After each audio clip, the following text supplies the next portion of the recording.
அனைவருக்கும் வணக்கம். இன்றைக்கி இந்த அறிவோம் ஆன்மீகம் ஜோதிட சேனலில் நம்ம புணர்வு தோஷம் என்றால் என்ன அப்படின்றத ஒரு தலைப்பை பார்க்கலாம். சரிங்களா? இந்த புணர்வு என்ற தோஷம்ன்றது என்னன்ட்டு இன்றைக்கி பார்க்க போகிறோம். புணர்வுனா திரும்பி ஒரு செயல் திரும்பி நடக்கிறது அப்படின்னா புணர்னாலே ரிப்பீட்டட் அப்படின்வோம் மலர். அதனால் அது மட்டும் இல்லை, அந்த புணர்வுன்றது தடைகளையும் குறிக்கும்.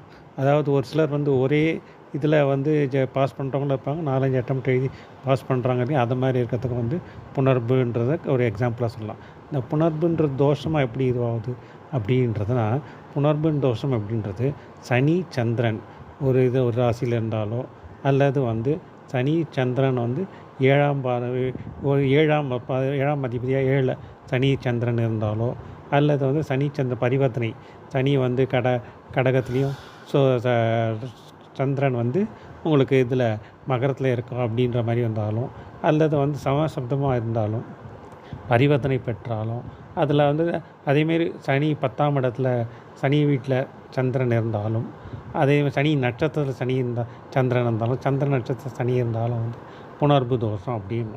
இந்த புணர்வு தோஷம் அப்படின்றது நம்ம ராசி கட்டத்தில் பார்த்து சனி சந்திரன் ஒன்றா வச்சா நம்ம புணர்வு தோஷம் அப்படின்னு நம்ம இது பண்ணிவிடுவோம். இது எப்படிப்பட்ட புணர்வு தோஷம் எப்போ ஸ்ட்ராங்காக இருக்கும் அப்படின்னு பார்த்தோம் அப்படின்னா, ரெண்டுமே ஒரே டிகிரியில் சனி சந்திரன் ஒரே டிகிரியில் இருந்தாலோ, இல்லை சப்தமத்தில் இருந்தாலோ, இல்லை பரிவர்த்தனையில் இருந்தாலோ தான் அதிக பாதிப்புகளை இது கொடுக்கும்.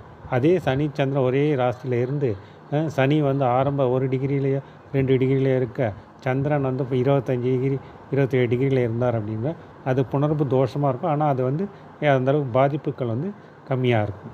அது ஒரு அதே மாதிரி சனி சந்திரன் பார்வை பெற்றாலும் அந்த இது தோஷமாக இருக்கணும். இது என்ன எது மாதிரி தோஷங்கள் அப்படின்னா, இது முக்கியமாக உறவுகளில் பாதிப்புகள் அதிகமாக இருக்கும். மெயினாக சனி சந்திரன் புணர்வு தோஷம் அப்படின்றது உறவுகளில் தான் பாதிப்புகள் அதிகமாக கொடுக்கும். அது மட்டும் இல்லாத மற்ற விஷயங்களில் தொழில்கள்லையோ இல்லை நண்பர்கள் அந்த மாதிரி இடங்களில் தடைகள் அதிகமாக இருந்தாலும் அது கொஞ்சம் லேட்டாக கிடைக்கும். இப்போ ஒரு சிலர் ஃபஸ்ட் அட்டெம்ப்டில் பாஸ் பண்ணுறவங்களும் இருக்காங்க, 4-5 அட்டெம்ப்ட் எழுதி பாஸ் பண்ணுறவங்களும் இருக்காங்க இல்லையா? அதுமாதிரி லேட்டாக அந்த எஃபெக்ட் அந்த செயல் கொஞ்சம் தாமதமாக நடக்கும். 4-5 தடைகள் மீறி நடக்கும். ஒரு எக்ஸாம்பிள் ஒரு இன்டர்வியூ எடுத்துக்கலாம். ஒரு சில கம்பெனிஸில் ஃபஸ்ட் இன்டர்வியூலேயே பாஸ் பண்ணி போயிடுவாங்க. ஒரு சிலர் ஒரு பெரிய கம்பெனிஸ்லாம் எடுத்திங்க அப்படின்னா 4-5 ரவுண்ட் இன்டர்வியூ பாஸ் பண்ணால் தான் அந்த வேலை கிடைக்கும். அப்போ அவர் டைரெக்டாக இது பண்ண முடியாது. அந்த எஃபெக்ட்டு கிடைக்கும், பட் கொஞ்சம் தாமதமாக கிடைக்கதான் அப்படின்றது. இதை நம்ம முன்னாடியே தெரிஞ்சுக்கிட்டோம் அப்படின்னா, தோஷமாக இருக்குது அப்படின்ற தோஷத்தை முன்னாடி நம்ம தெரிஞ்சுக்கிட்டோம் அப்படின்னா, அதுக்கான அவேர்னஸ் என்ன ஸ்டெப்பு நம்ம எடுக்கணும் அப்படின்றத நம்ம தெரிஞ்சுக்கலாம். அது மட்டும் இல்லாத இந்த தோஷம் அப்படின்றத பார்த்தோம் அப்படின்னா எப்போ வரும் அப்படின்னா, அந்த தசாபுத்தி காலங்கள் சனி தசையிலையோ, இல்லை சந்திரனோட திசையிலையோ, இல்லை சந்திரன் புத்தி காலங்கள்லையோ, இல்லை சனி புத்தி காலங்கள்லையோ, அந்த மாதிரி இதில் தான் இதனுடைய இது பாதிப்புகள் அதிகமாக இருக்கும். இது பொதுவாக சொன்னோம் அப்படின்னா, தாமத தடைகள் ஒரு காரியம் டக்குன்னு முடியாது, 4-5 வாட்டி டிலே பண்ணி நடக்கிறதுல தான் அந்த இது வரும். இதை நம்ம சஷ்டியாம்சம் சதுராம்சம் இதிலெல்லாம் இதில் பார்க்கச்சே உங்களுக்கு கரெக்டாக அந்த காரகத்தை இது பாதிப்புகள் இந்த புணர்வு தோஷம்ன்றது காட்டும். சனி சந்திரன் சேர்க்கை தான் இது. இன்னொரு என்னென்னா, சனி பார்த்திங்க அப்படின்னா ஸ்லோவாக மூவ் ஆகிறோம். ஒரு ராசியில் 2.5 வருஷம் இருப்பார். ஆனால் அதே சந்திரன் பார்த்தோம் அப்படின்னா உங்களுக்கு ஒரு ராசியில் 2 நாள் தான் இருப்பார். ஸோ இந்த டிஃப்ரென்ஸில் தான் உங்களுக்கு இவங்க 2 கான்ட்ராக்டே ஆகிறது.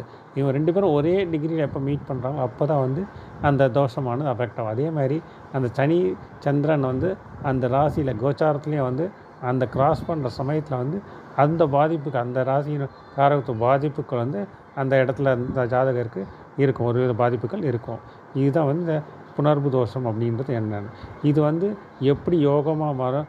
இதே புணர்வு தோஷமாக மாறாது, யோகமாகவும் செயல்படும் ஒரு சிலருக்கு. அது யோகமாக தோஷமாக அப்படின்றத அடுத்த தலைப்பில் நம்ம அதை பற்றி பார்க்கலாம். நன்றி, வணக்கம்.